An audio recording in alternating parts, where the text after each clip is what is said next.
Kisah Kanaan. Kanaan adalah putra Nabi Nuh yang tidak mau taat kepada orang tuanya. Meskipun ayahnya seorang nabi, Nabi Nuh alaihi salam diangkat menjadi rasul ketika berusia 500 tahun. Namun dalam dakwahnya selama 5 abad tersebut beliau hanya mempunyai pengikut sebanyak 80 orang. Kaumnya sangat sulit untuk diajak beriman kepada Allah Subhanahu wa Ta'ala. Nabi Nuh alaihi salam berdoa agar Allah menurunkan azab. Allah mengabulkan doanya dan memerintahkan Nabi Nuh untuk membuat perahu.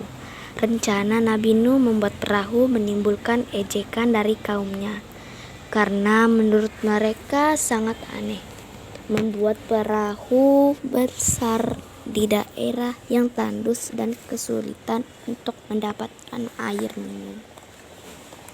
Ejekan terhadap Nabi Nuh bukan hanya datang dari kaumnya, tetapi putranya sendiri yang bernama Kanaan pun karena melaksanakan perintah Allah, Nabi Nuh tetap mengerjakan perbuatan perahu itu hingga selesai.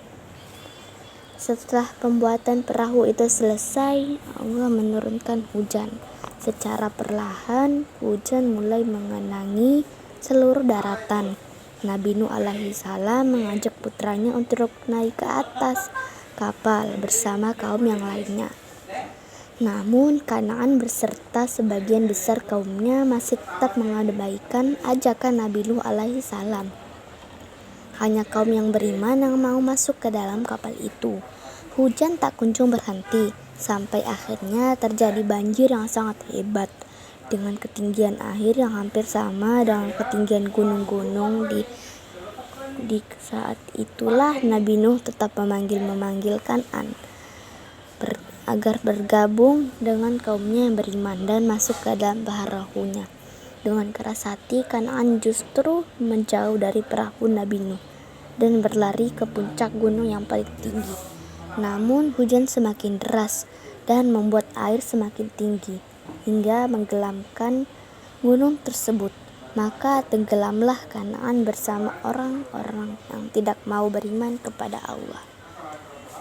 Kisah ini merupakan contoh seorang anak yang tidak mau patuh terhadap orang tuanya sampai celaka. Di akhir hayatnya, peristiwa tersebut harus dapat dijadikan peringatan bagi kita agar jangan sampai menjadi anak yang durhaka terhadap kedua orang tua. Setiap orang tua selalu menginginkan kebaikan bagi anak-anaknya, karena anak harus hormat dan patuh kepada orang tuanya agar hidupnya selamat di dunia akhirat.